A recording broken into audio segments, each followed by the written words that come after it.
en el capítulo 16 del sistema vascular periférico. En este capítulo se centra en la circulación de los brazos y piernas, incluye las arterias, venas, el lecho capilar que las conecta y el sistema linfático con sus ganglios. Para las arterias, los pulsos arteriales son palpables cuando una arteria se encuentra cerca de la superficie corporal. En los brazos hay dos, a veces tres, localizaciones de este tipo. Las pulsaciones de la arteria humeral o braquial pueden percibirse por dentro y arriba de la flexura del codo, justo medial al tendón del bíceps y el propio músculo. La arteria humeral se divide en arteria radial y cubital. Las pulsaciones de la arteria radial pueden reconocerse en la superficie flexora de la muñeca, en su parte lateral. En la porción medial son palpables las pulsaciones de la arteria cubital, pero muchas veces los tejidos suprayacentes las ocultan. Las arterias radial y cubital se interconectan por dos arcos vasculares dentro de la mano. La circulación de la mano y los dedos tiene una protección doble contra una posible oclusión arterial. En las piernas, las pulsaciones arteriales pueden identificarse generalmente en cuatro sitios. Las de la arteria femoral se palpa abajo el ligamento inguinal a la mitad de la distancia entre la espina ilíaca anterosuperior y la sínfisis del pubis. La arteria femoral baja por el plano profundo del muslo, pasa por la parte medial atrás del fémur y se convierte en la arteria poplitea. Las pulsaciones popliteas pueden reconocerse en los tejidos atrás de la rodilla. Por abajo de esta articulación, dicha arteria se divide en dos ramas y ambas continúan hasta el pie. Ahí la rama anterior se convierte en la arteria dorsal del pie, sus pulsaciones son palpables en el dorso del pie, justo al lado del tendón extensor del dedo gordo. La rama posterior, la arteria tibial posterior, puede percibirse en su paso por atrás del malleolo interno del tobillo. Al igual que la mano, el pie está protegido por un arco de interconexión entre sus dos ramas principales. En las venas de los brazos, junto con las de la parte superior del tronco, la cabeza y el cuello, drenan en la vena cava superior y en la aurícula derecha. Las venas de las piernas y la parte inferior del tronco ascienden a la vena cava inferior, puesto que las venas de las piernas son muy susceptibles a la disfunción y merecen una atención especial. Las venas profundas de las piernas llevan cerca del 90% del retorno venoso de las extremidades inferiores, están bien apoyadas por los tejidos circundantes. Por el contrario, las venas superficiales se localizan en el plano subcutáneo y tienen un soporte relativamente débil. Las venas superficiales incluyen la vena safena interna, la vena safena externa y las venas perforantes o comunicantes.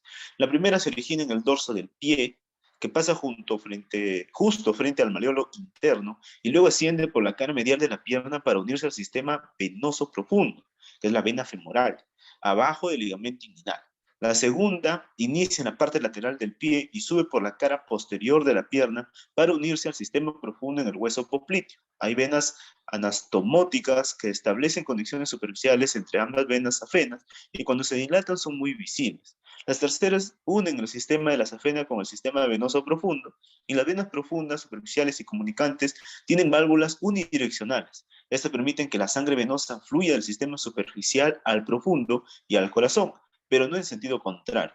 La actividad muscular contribuye en buena medida al flujo sanguíneo venoso y cuando se contraen los músculos de la pantorrilla al caminar, por ejemplo, exprimen la sangre hacia arriba contra la gravedad y las válvulas competentes impiden que regrese. En el sistema linfático y ganglios linfáticos. El sistema linfático abarca una extensa red vascular que drena el líquido, linfa, de los tejidos corporales y lo devuelve a la circulación venosa. El sistema inicia en la periferia en capilares linfáticos ciegos y avanza hasta el centro como vasos delgados. Luego se convierten en túbulos colectores que al final se vacían en venas mayores en la base del cuello. La linfa transportada en estos vasos se filtra en los ganglios linfáticos dispuestos en el trayecto. Los ganglios linfáticos son estructuras redondas, ovales o con forma de frijol que varían de tamaño de acuerdo con su localización. Algunos, como los preauriculares, son muy pequeños, si es que llegan a ser palpables. Por el contrario, los ganglios inguinales son relativamente grandes, a menudo miden 1 centímetro de diámetro y a veces 2 centímetros en el adulto. Además de sus funciones vasculares, el sistema linfático juega un papel importante en el sistema inmunitario del cuerpo. Las células de los ganglios linfáticos engloban detritos celulares y bacterias y producen anticuerpos. Solo los ganglios linfáticos superficiales son accesibles a la exploración física y entre estos están los cervicales, los axilares y los ganglios de brazos y piernas. Recuerde que los ganglios auxiliares drenan la mayor parte del brazo, sin embargo, los de la superficie cubital del antebrazo y la mano, los dedos meñique y anular y la superficie adyacente del dedo medio drenan primero a los ganglios epitrocleares. Estos se localizan en la superficie medial del brazo, unos 3 centímetros por arriba del codo. Los linfáticos del resto del brazo drenan a los ganglios axilares, unos cuantos tienen drenaje directo a las infraclaviculares, y los linfáticos de las extremidades inferior siguen la circulación venosa y existe un sistema superficial y otro profundo. Solo los ganglios superficiales son palpables. Los ganglios inguinales superficiales, que incluyen dos grupos, el grupo horizontal, que conforma una cadena alta en la parte anterior del muslo, por abajo del ligamento inguinal, y drena las porciones superficiales de la parte inferior del abdomen y la región glútea. Los genitales externos, que no los testículos, el conducto anal y el área perineal, y la porción inferior de la vagina. El grupo vertical se aglomera cerca de la parte superior de la vena safena y drena en una región correspondiente a la pierna. Por el contrario, los linfáticos de la porción de la pierna drenada por la safena externa, el talón y la cara externa del pie, se unen al sistema venoso a nivel del hueco popliteo. Por lo tanto, las lesiones de esta área casi nunca se acompañan de ganglios palpables en la región inguinal. Intercambio de líquido y lecho capilar. La sangre circula de las arterias a las venas a través del lecho capilar. En él los tejidos se difunden a través de la membrana capilar, lo que mantiene el equilibrio dinámico entre los espacios vascular e intersticial. La presión sanguínea, la presión hidrostática dentro del lecho capilar, en particular cerca del extremo arteriolar, empuja el líquido para salir por el espacio tisular. Este movimiento es favorecido por la atracción osmótica relativamente débil que ejercen las proteínas hísticas, la presión coloidosmótica intersticial. La presión hidrostática de los tejidos se opone a este flujo. Conforme la sangre continúa a través del lecho capilar hacia el extremo venoso, su presión hidrostática disminuye y es otra fuerza la que domina. Se trata de la presión coloidosmótica de las proteínas plasmáticas, las cuales atraen el líquido de regreso al árbol vascular. El flujo neto de líquido que se dirigía hacia afuera en el extremo arteriolar del lecho capilar regresa al espacio vascular en el extremo venoso. Los capilares linfáticos, que también desempeñan una función importante en este equilibrio, remueven el exceso de líquido con proteínas del espacio intersticial. La difusión linfática o los trastornos en las fuerzas hidrostáticas u osmóticas pueden interrumpir este equilibrio. El resultado clínico más frecuente es el aumento del líquido intersticial, que se conoce como edema. Cambios con la edad. Los niños y adolescentes jóvenes normales tienen ganglios linfáticos más grandes que los adultos en relación con el tamaño de su cuerpo. El propio envejecimiento induce relativamente pocos cambios de importancia clínica en el sistema vascular periférico, aunque los trastornos arteriales y venosos, sobre todo la aterosclerosis, afligen con más frecuencia a las personas mayores, y es probable que no puedan considerarse parte del proceso de envejecimiento. Con el avance de la edad, se alargan las arterias, se envuelven tortuosas y sus paredes se tornan más rígidas. Si bien estos cambios se desarrollan con o sin aterosclerosis, por lo que carecen de especificidad diagnóstica, sin embargo, la pérdida de pulsaciones arteriales no es parte del envejecimiento normal y requiere una evaluación cuidadosa. La piel se adelgaza y seca, las uñas crecen con más lentitud y el pelo de las piernas suele enrarecerse. Como estos cambios son frecuentes, no son específicos de insuficiencia arterial, aunque siempre se vinculan con ella. En las técnicas de exploración, la valoración del sistema vascular periférico depende principalmente de la inspección de los brazos y piernas, de la palpación de los pulsos y búsqueda de edema, y también pues hay que integrar estas técnicas de exploración de las extremidades. Algunas técnicas adicionales son útiles cuando se sospecha alguna anomalía.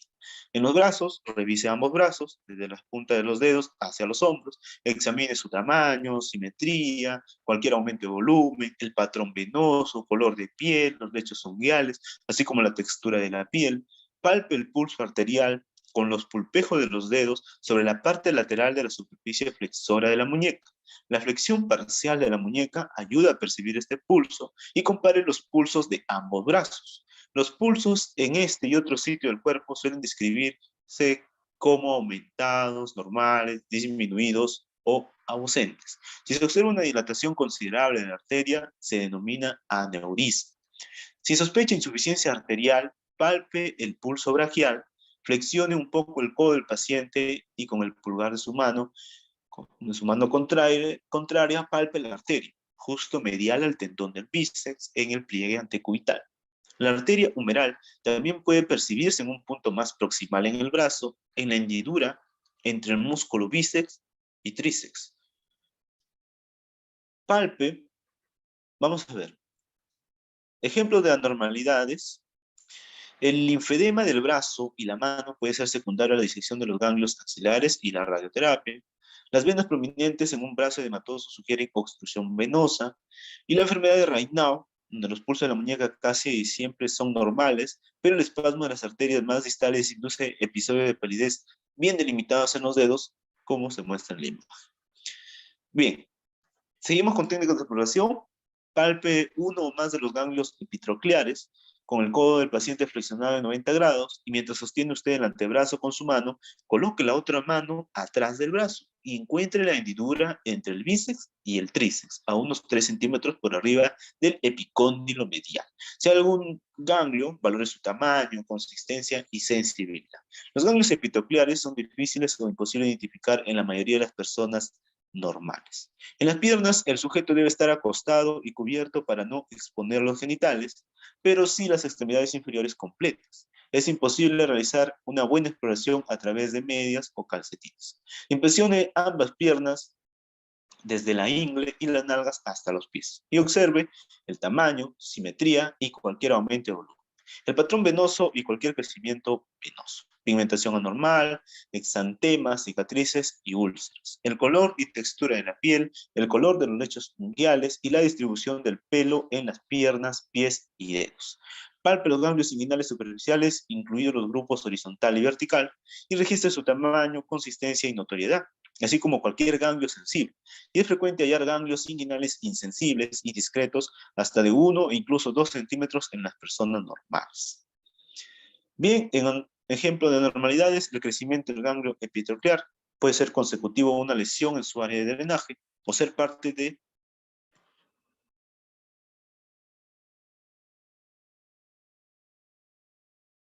¿no? La linfadenopatía se refiere al crecimiento ganglionar con o sin sensibilidad. Intenta distinguir entre la linfadenopatía local y la generalizada y busca una lesión causal en el área de drenaje.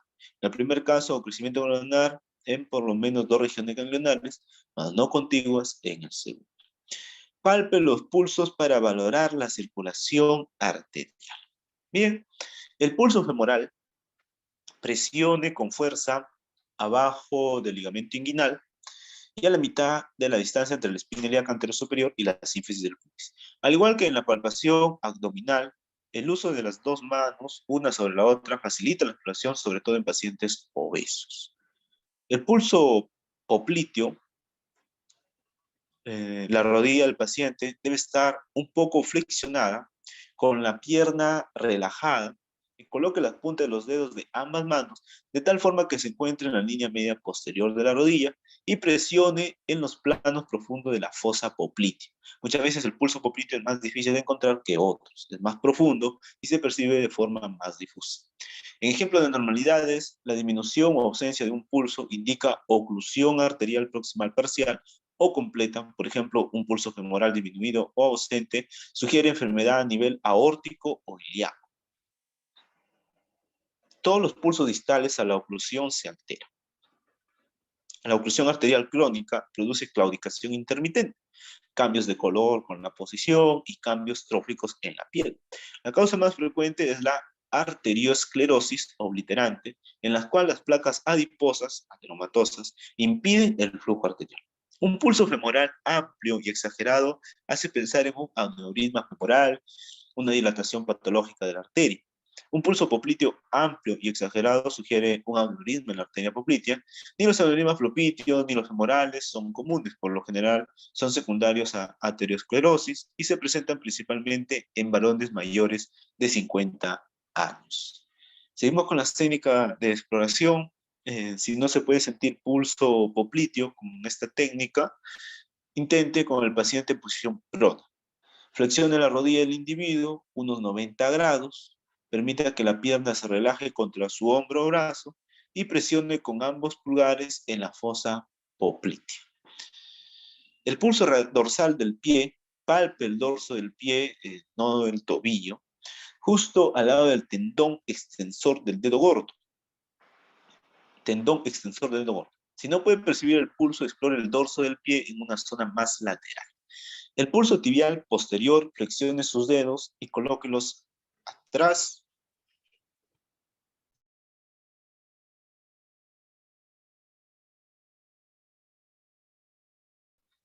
Y a veces es difícil de percibir este pulso en un tobillo obeso o edematoso. En anormalidades, la arteriosclerosis obliterante obstruye a menudo la circulación arterial en el muslo, el pulso femoral es normal y el popliteo está disminuido o óseo. Es posible que haya ausencia congénita de la arteria dorsal del pie o que se ramifique en un punto más proximal en el tobillo. Busque el pulso en un punto más lateral. La disminución o ausencia de pulsos en el pie se presume que el ambiente es tibio, ¿no? Con pulso femoral y popliteo normales, indican enfermedad oclusiva en la arteria poplitea inferior o sus ramas, patrón que muchas veces acompaña a la diabetes. La oclusión arterial súbita, como sucede en la embolia o trombosis, causa dolor y entumecimiento u hormigueo. La parte de la extremidad distal a la oclusión está pálida, fría y sin pulsos, y es necesario el tratamiento de urgencia. Si la circulación colateral es buena, solo hay entumecimiento y frialdad. En técnica de exploración, en los indicios para sentir los pulsos difíciles, bueno, uno, coloque su propio cuerpo y la mano exploradora en forma cómoda. Las posiciones incómodas reducen su sensibilidad táctil. Coloque su mano en forma correcta y permanezca ahí, variando la presión de los dedos para captar alguna pulsación débil. Si no tiene éxito, explore el área en forma deliberada. 3. No confunda el pulso del paciente con el suyo. Si no está seguro, cuente su propia frecuencia cardíaca y compárenla con la del paciente. Por lo general, las frecuencias son distintas. Su pulso carotídeo es un buen sitio para establecer la comparación. Perciba la temperatura de los pies y las piernas con el dorso de los dedos. Compare un lado con el otro. La frialdad bilateral casi siempre se debe al frío ambiental o a la ansiedad. Busque si hay edema, compare el pie y la pierna de un lado con nosotros y observe el tamaño relativo y la prominencia en las venas, tendones y huesos. Verifique si hay edema que forme godete. Presione con firmeza y suavidad con el pulgar durante 5 segundos por lo menos. Primero sobre el dorso de ambos pies, atrás de ambos maleolos internos, sobre las espinillas. Constate si se forma un codete, una depresión ocasionada por la presión del pulgar, y en condiciones normales no lo va. La intensidad del edema se gradúa en una escala de 4 puntos, desde ligero hasta muy marcado. En el ejemplo de anormalidades, la frialdad, sobre todo cuando es unilateral o se acompaña de otros signos, sugiere insuficiencia arterial, que es una circulación arterial insuficiente. El edema puede ocultar las venas, tendones y prominencias óseas. Bien, seguimos en la técnica de exploración y si sospecha la presencia de edema, la medición de las piernas va a ser útil para identificar y vigilar la evolución. Con una cinta métrica flexible, mida el antepié, la menor circunferencia posible por arriba del tobillo, la mayor circunferencia en la pantorrilla y la de la parte intermedia del muslo, medida a partir de la rótula con la rodilla extendida. Compare un lado con el otro, una diferencia mayor a 1 centímetro justo por arriba del tobillo o de 2 centímetros en la pantorrilla es inusual en personas normales y es sugestiva de edema. Si hay edema, busca las causas posibles en el sistema vascular periférico y estas incluyen pues una trombosis venosa profunda reciente, una insuficiencia venosa crónica con trombosis venosa profunda previa o incompetencia de las válvulas venosas, también linfedema. E identifica la extensión del edema, ¿no? Hasta qué parte de la extremidad inferior asciende. El edema es unilateral o bilateral. Hay venas demasiado prominentes, entonces trate de identificar cualquier sensibilidad venosa que se acompañe a la trombosis venosa profunda.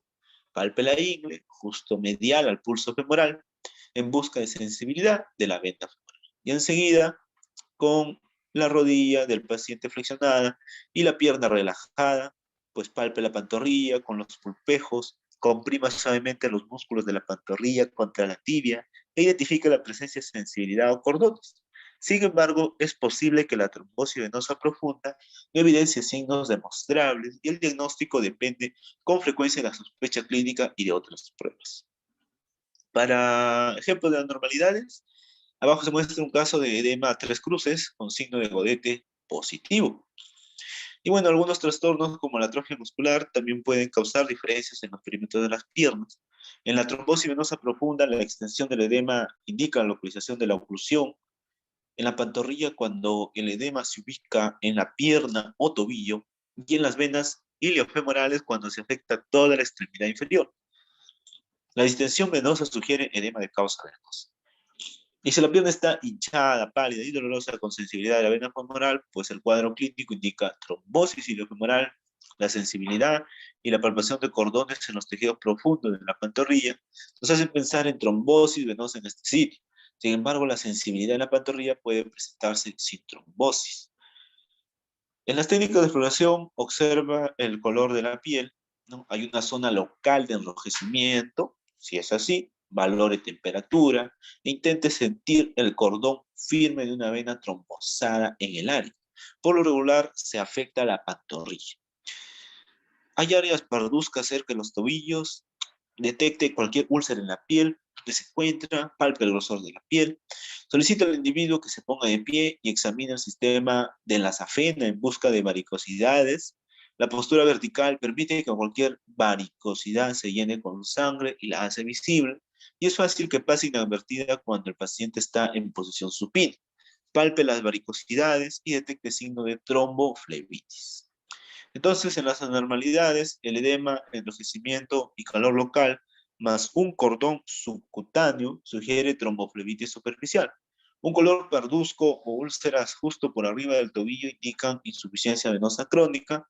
Y en el linfedema, insuficiencia venosa avanzada, la piel se encuentra engrosada, esponjada. Las venas varicosas están dilatadas y tortuosas. Sus paredes pueden sentirse un poco engrosadas y en esta pierna se pueden ver varios, ¿no?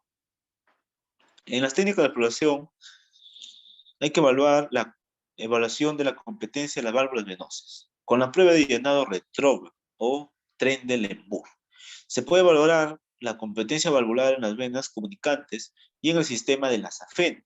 Inicie con el paciente en posición supina, eleve su pierna a 90 grados y vacíela de sangre venosa.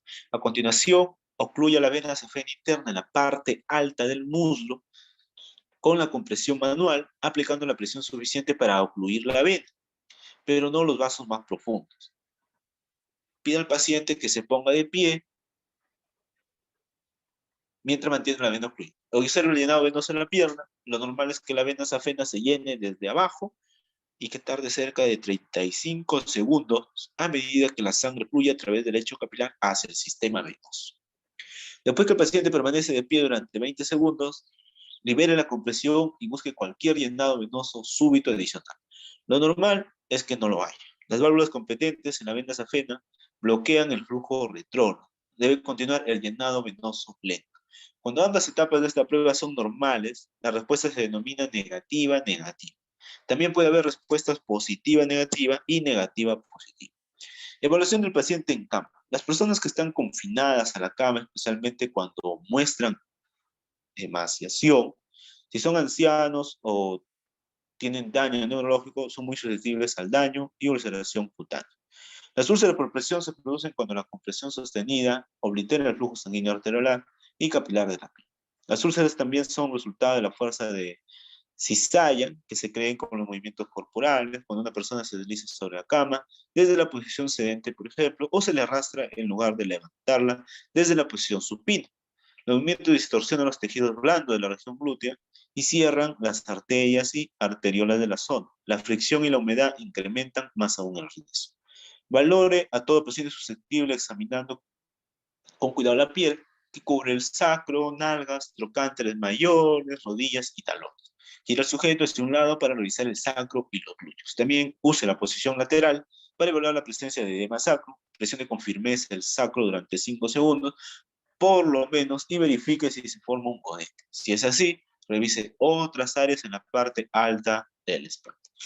Para las anormalidades, bueno, el llenado rápido en las venas superficiales, mientras se mantiene incluida la safena, indica incompetencia valvular en las venas comunicantes. La sangre fluye con rapidez en sentido retrógrado del sistema profundo al de la safena. El llenado adicional súbito de las venas superficiales, después de liberar la compresión, indica que las válvulas de la vena safena son incompetentes. Cuando ambas maniobras producen resultados anormales, la prueba es positiva-positiva. El enrojecimiento local de la piel señala una probable necrosis inminente, y aunque algunas úlceras profundas por presión se desarrolla sin enrojecimiento previo, es probable que haya úlceras. El edema en zonas de declive puede acumularse en la espalda de un paciente postrado en cama, en, no en las piernas. Y en la técnica de exploración, bueno, la evaluación del aporte arterial de la mano. Si sospecha insuficiencia arterial en el brazo o mano, intente sentir el pulso cubital, además del radial y el humeral. Búsquelo en la profundidad de la cara flexora de la muñeca, en su parte medial. Flexione un poco la muñeca del individuo para facilitar la maniobra. Sin embargo, es probable que no sea palpable el pulso de una arteria cubital normal. La prueba de Halley aporta más información y también es útil para garantizar la permeabilidad de la arteria cubital antes de practicar una punción en la arteria radial para tomar muestras. El paciente debe descansar las manos en el regazo con las palmas hacia arriba. Pide al paciente que empuñe la mano, luego comprima con firmeza las arterias radial y cubital entre los pulgares y el resto de los dedos. Enseguida solicite que abra la mano y la mantenga en una posición relajada y en flexión ligera. La palma se va a ver pálida. Libere la presión de la arteria cubital. Si la cubital es permeable, la palma se enrojece en 3 a 5 segundos. Entonces, en el ejemplo de anormalidades, la insuficiencia arterial es mucho menos frecuente en los brazos que en las piernas. Las causas más probables son tromboangitis obliterante, una enfermedad de Buerger, o la oclusión arterial aguda, como en el caso de embolia, que provocan disminución o ausencia del pulso en la muñeca. La extensión completa de la mano produce palidez y una prueba positiva falsa, y la palidez persistente indica oclusión de arteria cubital o su rama distal. Entonces, para probar la permeabilidad de la arteria radial, se libera esta arteria mientras se mantiene la compresión de la arteria cubital. Cambios de color con la posición en la insuficiencia arterial crónica. Si el dolor o la disminución de los pulsos sugiere insuficiencia arterial, una circulación arterial inadecuada, busque cambio del color con la posición. Eleve ambas piernas, como se muestra a la derecha, a unos 60 grados hasta que se produzca la mayor palidez de los pies, casi siempre en cuestión de un minuto. Entonces, en las personas de piel clara es normal y el mantenimiento del color habitual se ve en el pie derecho o una palidez ligera. Luego pida al sujeto que se siente con las piernas colgadas, compare ambos pies, observe el tiempo necesario para el retorno del color rosado de la piel, que en condiciones normales es de 10 segundos o menor, y el llenado de las venas de pies y tobillos, que en personas normales es de alrededor de 15 segundos. El pie derecho tiene color normal y las venas del pie ya se llenaron, y estas respuestas normales sugieren una circulación suficiente. Busque cualquier rubor inusual, un enrojecimiento oscuro, que sustituya la palidez del pie en declive, y es posible que deba pasar un minuto o más para que aparezca el rubor. Las reacciones normales, acompañadas de disminución de los pulsos arteriales, indican que se desarrolló una buena circulación colateral alrededor de alguna oclusión arterial. Y los cambios de color son difíciles de ver en personas con piel oscura. Revise las plantas en busca de los cambios y utilice iluminación tangencial para observar las venas. Entonces, en los ejemplos de anormalidades, la palidez acentuada después de elevar la extremidad sugiere una insuficiencia arterial. El pie que se muestra abajo permanece pálido y las venas apenas empiezan a llenarse, no signo de insuficiencia arterial. El rubor persistente al colocar la extremidad en declive indica insuficiencia arterial. Y cuando las venas son incompetentes, el rubor en declive y el periodo para la recuperación del color y el llenado de las venas no son pruebas confiables de insuficiencia arterial. Entonces, educación y promoción de la adopción de conductas que favorecen la salud, como el ejercicio, dieta equilibrada, control de la presión sanguínea y suspensión del consumo de tabaco, son las medidas más efectivas para reducir el riesgo de enfermedad vascular periférica.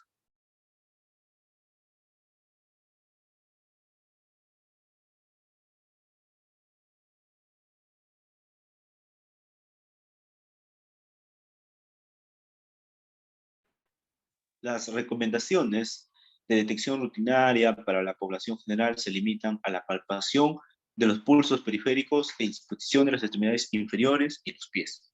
Aunque la enfermedad vascular periférica es relativamente frecuente en personas mayores de 50 años, solo el 1 al 2% de la población desarrolla síntomas de dolor, fatiga o debilidad en los músculos de la pierna al caminar que se alivian con reposo.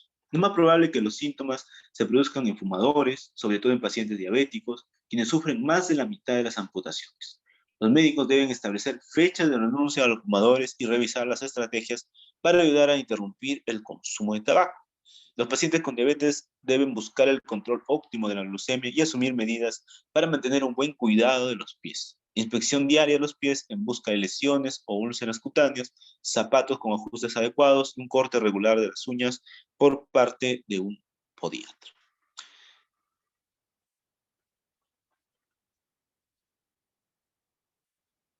Y bien, eso ha sido el capítulo 16. Bueno, a ver, unos cuadros.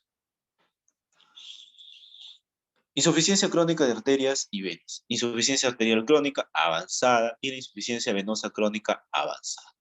En la insuficiencia arterial crónica avanzada, veamos dolor, pulsos, color, temperatura, edema, cambios cutáneos, ulceración y gangrena. Insuficiencia arterial crónica. El dolor, una claudicación intermitente que progresa hasta dolor en reposo. Los pulsos van a estar disminuidos ausentes. El color es pálido, sobre todo durante la elevación, un color rojo parduzco cuando están en declive. La temperatura es fría. El edema ausente o ligero puede desarrollarse conforme el paciente intenta aliviar el dolor de reposo al bajar la pierna. Los cambios cutáneos, va a haber cambios tróficos, piel delgada, brillante y atrófica, pérdida de pelo en el pie y dedos, y uñas engrosadas y con crestas. Ulceración, si existe, y afecta a los dedos o punto de traumatismo en los pies. Y la gangrena puede desarrollarse. En una insuficiencia venosa crónica, el dolor ninguno o adolorimiento al mantener las piernas en declive, los pulsos normales, aunque tal vez sea difícil percibirlos por el edema. El color normal o cianótico en declive, con la cronosidad aparecen petequias y luego pigmentación café. La temperatura normal, el edema presente a menudo de consideración. En los cambios cutáneos, con frecuencia pigmentación café alrededor del tobillo, dermatitis por estasis, posible engrosamiento de la piel y estrechamiento de la pierna a medida que se desarrollan las cicatrices.